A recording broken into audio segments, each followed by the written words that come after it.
ODI ক্রিকেটে 50 over batting করা এক সময় ছিল বাংলাদেশের নিয়মিত চিত্র, কিন্তু সময় বদলানোর সাথে ধারাবাহিকতার অভাব, ব্যাটিং বিপর্যয় আর বড় জুটির সংকটে এখন হোঁচট খাচ্ছে টাইগাররা।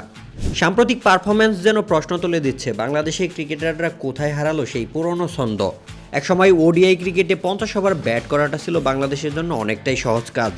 সাকিব আল হাসান, তামিম ইকবাল, মুশফিকুর রহিম, মাহমুদুল্লাহ রিয়াদ কিংবা মাশরাফি বিন মর্তুজার মতো অভিজ্ঞ ক্রিকেটারদের নেতৃত্বে দল গড়ে তুলত প্রতিদ্বন্দ্বিতাপূর্ণ সংগ্রহ।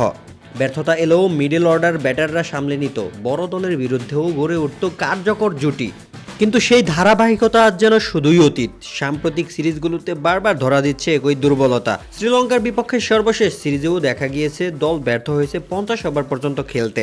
নিয়মিত বিরতিতে উইকেট হারানো, ছোট ছোট জুটির পরিণতি আর ব্যাটিং ইনিংসের আগেই গুটিয়ে যাওয়া, এসব যেন এখন বাংলাদেশের নিয়মিত চিত্র। দলের ব্যাটিং লাইন আপে নেই সেই ধৈর্য, নেই পরিস্থিতি অনুযায়ী খেলার প্রয়োগ।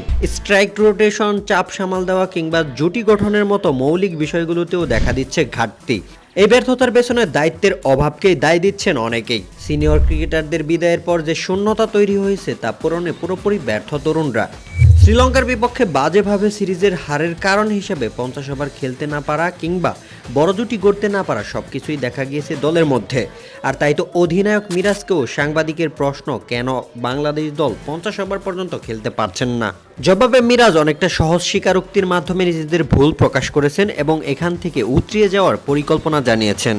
আধুনিক ক্রিকেটের সঙ্গে মানিয়ে নেওয়ার মানসিকতা এবং দীর্ঘ ইনিংস খেলার সক্ষমতা গড়ে তোলার মাধ্যমে পারে বাংলাদেশকে এই সংকট থেকে মুক্তি দিতে। শুধু প্রতিভা নয়, দরকার ধারাবাহিক এবং কৌশলী পরিকল্পনা।